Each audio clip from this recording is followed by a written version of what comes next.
Hello, magandang araw po! Iparehistro na po natin sina lolo at lola sa official website ng National Commission of Senior Citizens sa ncsc.gov.ph. Ito po ay para sa lahat ng senior citizens 60 years old and above. Paalala lang po na hindi po kasama ang mga namayapa na. Tulungan na lang po natin ang mga senior citizens na mag-fill up nito. Okay, pag nandito na po sa website, i-click natin ang Register Now. Libre po ang registration. Mas mabuti po na basahin ito para mas maunawaan kung para saan ang pagrehistro. Sunod, tsekan po ang box na ito kung kayo po ay sumasang-ayon sa pagrehistro. Then, proceed. So, lahat po ng may pulang asterisk ay kinakailangan pong fill-upan. Pag walang pulang asterisk, hindi po kailangan fill-upan pero nasa sa inyo na po kung gusto nyong kumpletuhin ang information ng senior citizen. Una, identifying information. Sa name, ilagay ang apelido, pangalan, gitnang pangalan at kung may name extension katulad ng junior. Kung walang extension, so blanco lang dyan. Tapos ay ang buong address naman, region, province, city, barangay, house number at street name. Sunod ay ang birthday, month, day at year para malaman kung senior citizen na talaga kasi hindi po kailangan magrehistro kung hindi pa senior. Ayan. Okay, qualified. Tapos sa ang birthplace, marital status, religion, sex at birth, contact number, email address, pero kung walang email, ilagay ay none. Baka may Facebook Messenger, ethnicity, language spoken, senior citizen ID number, SSS or GSIS, TIN, PhilHealth, kung may senior citizen association ID, ibang government IDs, may trabaho ba or business, current pension, at kung nakaka-travel ba siya. Then, family composition. Una, buong pangalan ng asawa ng senior kung meron. Tapos, buong pangalan ng tatay at nanay ng senior citizen. Then, kung may anak, hanggang 5 anak lang ang pwedeng ilagay. Isa-isa. Buong pangalan ng anak, anong trabaho, magkano ang kita, edad ng anak at kung nagtatrabaho ba.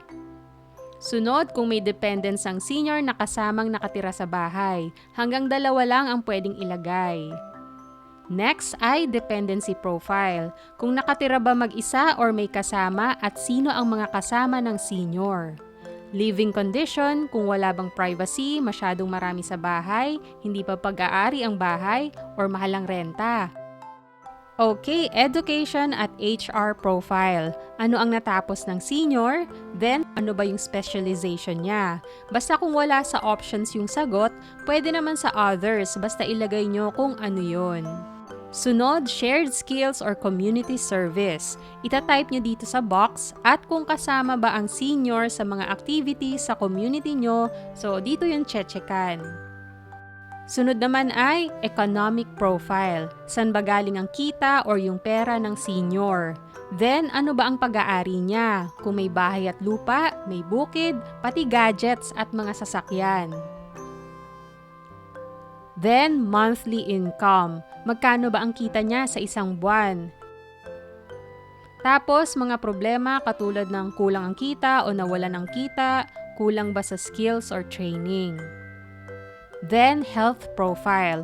Medical concern, anong blood type niya, baka may physical disability, tapos checkan nyo kung ano yung dinaramdam niya o sakit.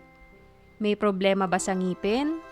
May problema ba sa paningin at pandinig? O baka may problemang emosyonal? Baka nalulungkot siya, feeling niya wala na siyang pakinabang.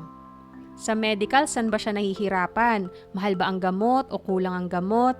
Hindi ba siya nagpapa-check up? Then, dito ililista ang mga gamot na iniinom niya.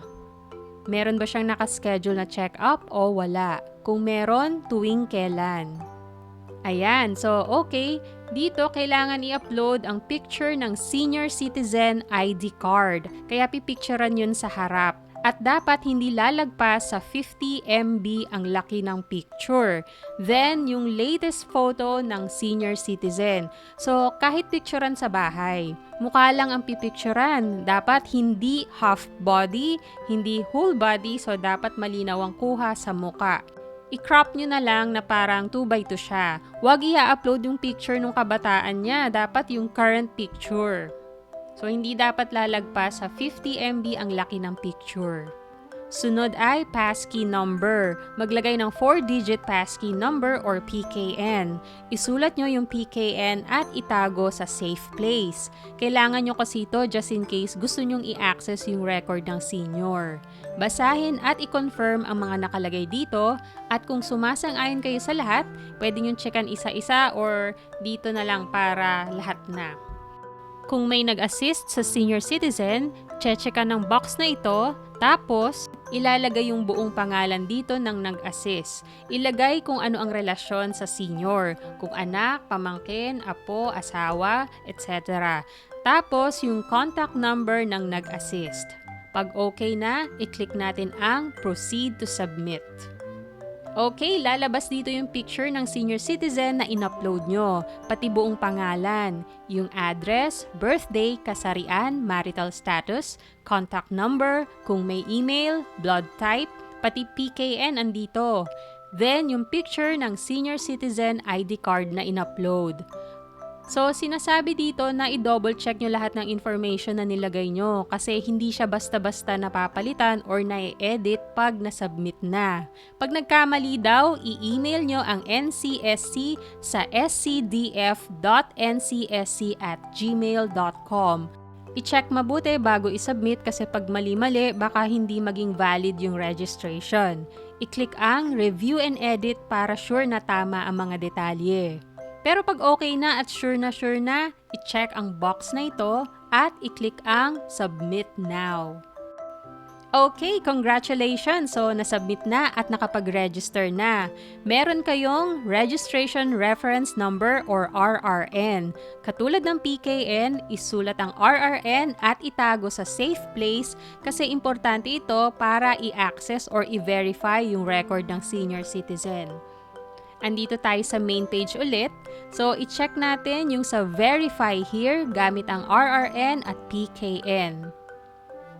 So, pwedeng i-verify gamit ang RRN or ang eksaktong pangalan at birthday ng senior citizen. So, dito tayo sa RRN.